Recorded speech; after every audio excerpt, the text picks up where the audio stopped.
Hello friends, welcome to can India and आज का इस व्लॉग बहुत इम्पोर्टेंट व्लॉग है आप सभी के लिए। एंड तक देखें। एक्चुअली आज हम लोग बनाने वाले हैं अब समर आ गया है कनाडा में और काफ़ी जॉब्स निकलते हैं यहाँ पे। काफ़ी स्टूडेंट्स और जो न्यू कमर्स है यहाँ पे वो लोग यही देखते हैं कि गाड़ी कैसी ले, और उसका भी आपको कुछ टिप्स दूंगा कि कैसी गाड़ी आपको ख़रीदना है और खरीदने से पहले आपको क्या इम्पोर्टेंट चीज़ें जो मेक श्योर करना आप की गाड़ी ख़रीदने से पहले क्या देखें इसके बारे में। और वैसे मेरा एक फ्रेंड है श्री, और वो उसने एक गाड़ी लिया है, उसके साथ में भी एक्सपीरियंस हम लेंगे कि वो कैसा ख़रीदा है गाड़ी, कहाँ से लिया और कितने में लिया और वो कैसे चल रही है गाड़ी।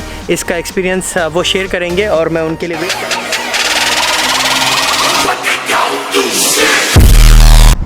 सो हेलो गाइस, हाय। आज आप सरप्राइज होंगे कि जीशान भाई कहाँ हैं, तो आज मैंने उनको टेक ओवर कर लिया है। आज उन्होंने मुझे कॉल किया था और एक इम्पॉर्टेंट इन्फॉर्मेशन जो आप तक पहुँचानी है उसके बारे में हम लोग आज मिले हैं। और जैसे कि आप देख सकते हैं कि समर निकल चुका है और समर में यहाँ पे गाड़ी चलाने का जो मज़ा है वो कुछ अलग ही है, और काफ़ी सारी डिलीवरी जॉब्स भी होती है गाड़ी से। तो आज का जीशान भाई ने हमारे लिए टॉपिक चूज़ किया है कि एक कार खरीदनी है यहाँ पे आके। जो सबका एक सपना होता है कि कार खरीदनी, स्टूडेंट्स का इनिशियली ऐसा सपना होता है कि लाएंगे कार, फिर उससे डिलीवरी जॉब्स करेंगे, ऊबर चलाएंगे, skip the dishes, door dash, जो भी XYZ करेंगे, उससे अच्छे खासे पैसे कमाएंगे और बड़ी गाड़ी लेंगे। और काफ़ी लोग हैं जो PR बन के आते हैं और उनके लिए ये इंपॉर्टेंट होता है कि जाते ही एक अच्छी सी गाड़ी जो बजट में भी हो और हम इनिशियली ट्रैवल कर सके, घूम फिर सके। तो उन सब चीज़ों का इन्फॉर्मेशन देने के लिए ये इन्फॉर्मेटिव व्लॉग आपके लिए, हमारे साथ बने रहिए।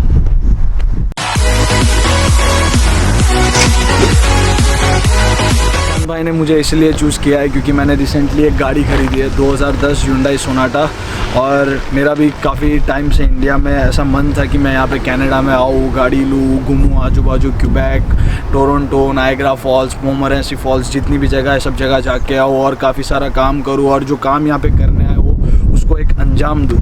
तो उसी को नज़र में रखते हुए मैंने रिसेंटली एक गाड़ी ली है Hyundai Sonata, जिसके बारे में मैंने आपको बताया। तो मैं आपको टिप्स दूंगा कि आप जब गाड़ी खरीदने जा रहे हो तो आपको क्या क्या देखना चाहिए जिससे आपकी एक परचेज़ एकदम एफिशिएंट परचेज़ हो और जो आपको बहुत यूज़फुल परचेज़ हो और आपको रिग्रेट ना हो, अनरिग्रेटफुल परचेज़ हो। क्योंकि मेरे साथ मैं जब आया था सितंबर इनटेक में, तो मैंने तब अराउंड दिसंबर के आसपास मैंने एक गाड़ी खरीदी, होंडा फिट 2007 का मॉडल था। और उसमें मेरे साथ ये हुआ कि मैंने एक वियतनामी बंदे से ख़रीदी थी, और उस वियतनामी बंदे ने मुझे फ्रॉड किया। उसने बोला कि उसके पास गाड़ी 5 सालों से, बट उसके पास सिर्फ 2 महीनों से गाड़ी थी। उसने कहीं से बहुत गंदी गाड़ी खरीदी और उसको उसने रिपेयर करके मुझे महंगे में भेजा। तो तब मैं बहुत रिग्रेट हुआ जब मैंने गाड़ी खरीदी और मैंने 5-6 दिन चलाई, तो फिर मुझे पता चला कि नहीं, इसमें तो बहुत बड़ा मेरे साथ बहुत बड़ा फ्रॉड हो चुका है। फिर मेरे को उसको एक बड़े लॉस पे बेचना पड़ा, और तब से मेरे मन में ये था कि अब जो परचेज़ करूँगा वो ऐसी होनी चाहिए जो मुझे रिग्रेट ना करवाए, मेरे फाइनेंस में बैठे, कि मतलब मेरे पास जितना बजट है उसमें वो गाड़ी भी आ जाए, फिर से मैं उसको बेचने जाऊँ तो रीसेल वैल्यू भी आए, उसमें ज़्यादा मेंटेनेंस ना लगे, XYZ चीज़ें। मैंने बहुत सारी चीज़ों को कंसिडर करके फिर मैंने सोचा कि किन किन चीज़ों को कंसिडर करके गाड़ी खरीदनी चाहिए। तो आइए मैं आपको वो सारी चीज़ें समझाऊंगा। आई होप कि मैंने जो मिस्टेक की वो मेरे बाद और कोई ना करे और सब यहाँ पे आके एक सुकून की लाइफ जिए। तो आइए।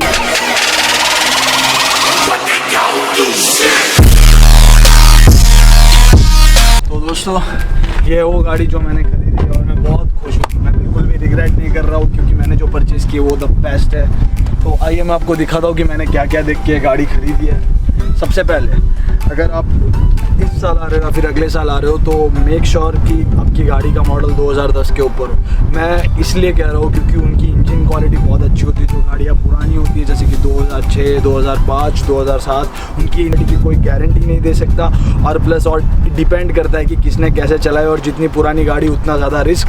तो सपोज़ कि मैंने ये गाड़ी $4000 में ख़रीदी है, तो सपोज़ कि आपकी गाड़ी लेट से 2000 ईयर्स के ऊपर कंप्रोमाइज़ करते हो और आपकी गाड़ी आप $1000 बचा के लाते हो तो उसके अंदर वो गाड़ी फिर से $1000 मेंटेनेंस में मांगती है, और वैसे आपका मतलब जो हिसाब है वहीं पे आता है, पर आप स्ट्रेसफुल हो जाते हो क्योंकि फिर आपके अंदर एक डर बैठ जाता है कि ये गाड़ी आज $1000 का मांग रही है, जबकि तो फिर फ्यूचर में कितना मांगेंगी, एंड देन तो आप मतलब पीसफुल नहीं रह पाते हो। तो बेसिकली चूज़ कीजिएगा, हो सके तब तक ट्राई कीजिएगा कि आप 2010 या फिर उसके ऊपर का मॉडल खरीदें। एंड सेकेंड थिंग,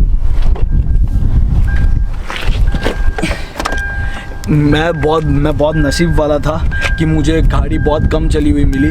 मेरी गाड़ी सिर्फ 1 लाख किलोमीटर और से 100,000 किलोमीटर ही चली हुई है, बट लोग यहाँ पे एडवाइस देते हैं कि गाड़ी 150,000 किलोमीटर्स के नीचे, मतलब कि दो चीज़ें, 2010 के ऊपर का मॉडल और 150,000 किलोमीटर्स के नीचे वाली चली हुई गाड़ी द बेस्ट होती है, क्योंकि कम टाइम फ्रेम में कम चली हुई होती है। तो ऑन एवरेज 1 साल का 20,000 किलोमीटर होता है, विच इज़ रियली नॉर्मल, और इसलिए वैसी गाड़ी खरीदनी चाहिए।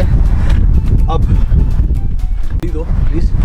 तो फिर एक चीज़ हमेशा चेक कीजिएगा कि पहले गाड़ी को चालू कीजिएगा और फिर RPM को 1 पे आने दीजिएगा, और फिर उसके बाद उसके ऊपर ज़ोर से एक्सेलरेट कीजिएगा। तो अगर इंजन में कुछ होगा तो फिर आपको पता चलेगा कि इंजन में कोई प्रॉब्लम है, और अगर कोई प्रॉब्लम नहीं होगी तो गाड़ी वैसे के वैसे चालू रहेगी। एंड अब तीसरी चीज़ जो यहाँ पे बहुत इंपॉर्टेंट है, अगर आप विंटर में आपकी गाड़ी का ख्याल नहीं, जिससे आप गाड़ी खरीद रहे हो उसने अपनी गाड़ी का विंटर में ख्याल नहीं रखा है, तो उसकी गाड़ी के नीचे काफ़ी सारा रस्ट बन सकता है, और वो रस्ट आपकी गाड़ी की वैल्यू डिक्रीज़ करेगा, आपके ड्राइविंग एक्सपीरियंस को ख़राब करेगा। तो इसलिए हमेशा दूसरी चीज़ आप चेक करोगे वो नीचे का रस्ट, कि गाड़ी पे रस्ट तो नहीं लगा है। थोड़ा भी रस्ट होगा तो कॉम्प्रोमाइज़ मत कीजिएगा, कनाडा में रस्ट बहुत जल्दी पकड़ता है। एंड दो चीज़ें जो मैंने आपको, 3 चीज़ें जो बताई इंपॉर्टेंट, 2010 के ऊपर का मॉडल, 2010 या उसके ऊपर का 150,000 या फिर उसके नीचे का माइलेज, और ऐसे इंजन को आप चेक कीजिए, और फिर उसके बाद रस्ट चेक कीजिए, फिर उसके बाद गाड़ी की सारी चीज़ें चेक कीजिए, लाइक कि सीट बेल्ट चलता है या नहीं, हीटिंग सीट्स चलती है या नहीं, AC चलती है या नहीं, हेडलाइट्स चलती है या नहीं, फिर म्यूज़िक सिस्टम चलता है या नहीं, जो भी जितने। तो आप ऐसे गाड़ी की सारी छोटी छोटी डिटेल्स को चेक कीजिए। गाड़ी के एक और चीज़ बहुत इम्पॉर्टेंट जो मैं आपको यहाँ से दिखाता हूँ, कि आप गाड़ी में घुस के इसके ऊपर प्रेशर दे के देखिए कि उसके अंदर प्रेशर से अंदर दब रहा है कि नहीं, क्योंकि अगर ये बहुत नाजुक है तो फिर उसके अंदर रस्ट होने की संभावना है, और आपका ड्राइविंग एक्सपीरियंस ख़राब हो सकता है। और फिर उसके बाद मेन इम्पॉर्टेंट चीज़ की गाड़ी आप ऑटोमेटिक ही खरीदिएगा। मेरा ओपिनियन यही है। काफ़ी लोगों को मैनुअल पसंद होती है, बट कनाडा के रोड्स और रूल्स एंड रेगुलेशंस ऐसे हैं कि आपको हर 200-300 मीटर्स पे एक बार गाड़ी को रोकना ही पड़ता है, just because of the safety precautions. यहाँ पे ऐसे रूल्स है, तो फिर इसलिए आप ऑटोमेटिक गाड़ी लोगे तो आपको बार बार गियर चेंज करने की झंझनाहट, मतलब जो प्रॉब्लम्स होगी वो नहीं होगी, और आप इजीली अपने ड्राइविंग एक्सपीरियंस को ज़्यादा स्मूथ और बेटर बना पाएंगे। तो ये थी जो ऊपर की इन्फॉर्मेशन जो काफ़ी इंपॉर्टेंट है, जो मैं आपको देना चाहता था वो मैं दे चुका हूँ। और फर्स्ट एक और फॉरमोस्ट थिंग जो बहुत इंपॉर्टेंट है वो है गाड़ी का आगे का बोनेट चेक करना, उसके अंदर इंजन की कैसी कंडीशन है, ऑयल कैसा है, XYZ रीजंस तो मैं आपको दिखाऊंगा कैसा होता है। तो इनके गाड़ी को गाड़ी के अंदर, और मेरा पोपट हो रहा है क्या? ओके, तो ऐसे हम इंजन खोलेंगे और चेक करेंगे। मेरा 2.4 लीटर 16 वाल्व इंजन है, तो ऐसा है। तो यहाँ पे आप एक बार इंजन खोलिएगा और फिर उसके अंदर देखिएगा कि कहीं पे ऑयल लीकेज तो नहीं है। यहाँ पे लाइट का बहुत बड़ा प्रॉब्लम है, तो इसलिए मैं आपको ज़्यादा एक्सप्लेन नहीं कर पा रहा हूँ, बट आप देखिएगा कि इसमें कहीं पे ऑयल लीकेज तो नहीं है। और फिर से इसको खोल के गाड़ी चालू करवा के फिर उसके अंदर से इंजन का साउंड भी समझिएगा। प्लीज़ आप गाड़ी चालू करेंगे, चाबी या श्योर कर दीजिए। तो देखिए, अब ये गाड़ी हम लोगों ने इंजन खोल के इस गाड़ी के बोनेट खोल के गाड़ी के इंजन के साउंड को चेक करें, तो देखिए कहीं पे नॉकिंग साउंड नहीं आ रहा है। नॉकिंग साउंड आता है, इसका मतलब गाड़ी में इंजन में कहीं पे प्रॉब्लम है। तो गाड़ी कितनी भी अच्छी हो मत खरीदिएगा, जो क्योंकि ट्रांसमिशन का प्रॉब्लम सबसे बड़ा प्रॉब्लम है और सबसे एक्सपेंसिव उसका मेंटेनेंस है। तो प्लीज़ वो चीज़ ध्यान में रखिएगा। और एक और चीज़, गाड़ी की बात कर ही रहे हैं तो फिर अपन इंडिया से आते हैं, अपन रूल्स रेगुलेशंस को इतना मायने नहीं देते हैं और कई जगह पे रूल्स टूट जाते हैं, कई जगह पे ज़्यादा अपने एक्सीडेंट्स भी हो जाते हैं। तो अपने आप को गाड़ी की सारी बात की कि क्या देख के ख़रीदना चाहिए। तो जैसे कि अब गाड़ी की बात चली रही है तो लाइसेंस और इंश्योरेंस पे भी बात कर ही लेते हैं। तो जैसे कि आप काफ़ी सारे ब्लॉगर्स को फॉलो करते हैं मॉन्ट्रियल से या फिर कनाडा से, वो लोग आपको काफ़ी अच्छी इन्फॉर्मेशन देते हैं। तो मैं भी यहाँ पे कुछ ऐड करना चाहूँगा कि आपका इंडिया का अगर आप स्टूडेंट है, आप यहाँ पे स्टडी परमिट पे आ रहे हैं, तो आपका लाइसेंस जब तक आपकी स्टडी है, इंडियन लाइसेंस जब तक आपकी स्टडी है तब तक वैलिड है, आप उसके ऊपर चला सकते हैं, यहाँ पे गाड़ी खरीद सकते हैं एंड सो ऑन।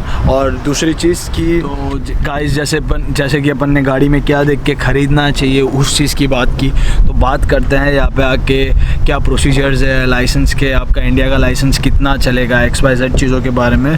तो जो क्यूबेक में आने वाले उनके लिए एक बहुत बड़ी खुशखबरी है कि क्यूबेक में आपका इंडियन लाइसेंस जब तक आपकी स्टडी परमिट है तब तक वैलिड है। जैसे कि अगर आप as a student Quebec, Montreal या फिर गैस्पेसी, रिमोस की क्यूबेक प्रोविंस के कोई भी सिटी में आप लैंड करते हैं तो फिर आपका जो इंडियन लाइसेंस है वो जब तक आपकी स्टडी परमिट है तब तक वैलिड है। और फिर उसके बाद भी क्यूबेक में आपको अगर क्यूबेक का ड्राइविंग लाइसेंस लेना है तो ज़्यादा कॉम्प्लिकेटेड प्रोसेस नहीं है, बहुत सिंपल है, तो आप इजीली ले पाएंगे। आई मीन लाइक इंडिया का लाइसेंस अगर हमारे पास में है और हम यहाँ पे आए तो इंडिया के लाइसेंस पे हम जब तक हमारा स्टडी परमिट है तब तक हम गाड़ी चला सकते हैं। Exactly. विदाउट यहाँ के लाइसेंस और कुछ भी नहीं चाहिए, सिर्फ सही। इंडिया के लाइसेंस पे चला सकते हैं। That is only in Quebec, not in other province. Exactly. So वो एक है। और दूसरा कि आप इंडियन लाइसेंस पे डोर डैश चला सकते हैं, डोर डैश इन कार आप इंडियन लाइसेंस पे कर सकते हैं। एंड क्यूबेक लाइसेंस लेना बहुत ईजी है। अगर आपको उबर ईट्स चलाना है तो मैंने जहाँ तक सुना है कि क्यूबेक लाइसेंस की ज़रूरत होती है, तो वो चीज़ एक मैंडेटरी चीज़ है। एंड उबर ईट्स के लिए बाकी आप डोमिनोज या फिर पिज़्ज़ा यहाँ पे काफ़ी सारे पिज़्ज़ा चेन्स है जिसके लिए आप डिलीवरी बॉय बन सकते हैं। और फिर आप इंडियन लाइसेंस पे डिलीवरीज भी कर सकते हो और ऐसे आपका खर्चा निकाल सकते हैं। और हाउ अबाउट इंश्योरेंस का क्या सीन है यहाँ पे, जबकि कितना कॉस्ट है इस कार का? आप कौन सी मॉडल है आपकी गाड़ी की? मेरी 2010 Hyundai सोनाटा है और इस कार का मैं $77 पर मंथ इंश्योरेंस पे करता हूँ।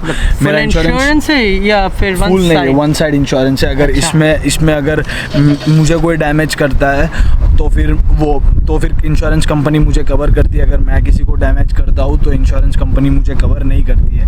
बट यहाँ पे रिकमेंडेशन तो ऐसा ही है कि फुल इंश्योरेंस लेना चाहिए जिसके अंदर थर्ड पार्टी कवरेज भी हो, कि अगर कोई आप किसी और को भी ठोक दो तो भी आपकी गाड़ी कवर्ड हो। इसके अलावा भी इसका बहुत डिसएडवांटेज ये है कि वन वे लेने का, लाइक यहाँ पे विंटर बहुत वर्स्ट होता है, तो इधर बहुत ज़्यादा स्नो रहता है और ब्लैक आइस भी बहुत होती है, तो स्किड होने के चांसेस बहुत होते हैं। लोग कहते हैं कि विंटर टायर्स भी अच्छे होते हैं, बट इन माय ओपिनियन मेरा भी एक हादसा हो चुका था विंटर में। सो मैं तो यही एडवाइस करता हूँ कि टू वे इंश्योरेंस ले आप, थोड़े बहुत पैसे जाएंगे आपके, but I would recommend to take two way insurance. Because अगर मतलब स्नो टाइम पे भी अगर आपका हादसा हो गया तो वो इंश्योरेंस की कंपनी कर सकते हैं आप। और एक और चीज़ टायर्स की बात है, ये तो जब आप गाड़ी खरीदने जाते हो तो आपके ओनर से आप विंटर टायर्स डिमांड कीजिए, क्योंकि विंटर टायर्स एक्सपेंसिव आते हैं यहाँ पे। तो अगर आपको गाड़ी के साथ विंटर टायर्स दे रहा है तो